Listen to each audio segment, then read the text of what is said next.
অনেকগুলো ইনস্ট্রুমেন্ট রাখো বা অনেকগুলো হাড়ি পাতিল রাখো, ঠাস টুস টুং টাং পুং লাগবে। সমস্যাগুলো চার দেয়ালের মাঝখানে রাখি। আমাদের যদি মনে হয় এই বিষয়টা নিয়ে কথা বলা দরকার, আমরা দরজা লাগাই দিয়ে আমরা চার দেয়ালের মধ্যে আমরা ওটা নিয়ে ডিসকাস করি, কিন্তু আমরা কোনো সমস্যাকে দিনের পর দিন ওটাকে বাঁচায় রাখি না, দিনের পর দিন আমাদের মধ্যে পুষে রাখি না।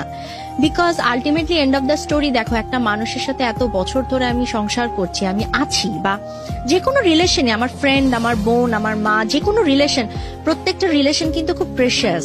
এটা আমরা বুঝি না যে আমাদের সাথে একটা মানুষের জীবনে খুব ভালো মানুষগুলো যদি আশেপাশে থাকে, সেই রিলেশনগুলো কিন্তু এটা আল্লাহর অনেক বড় একটা ব্লেসিং।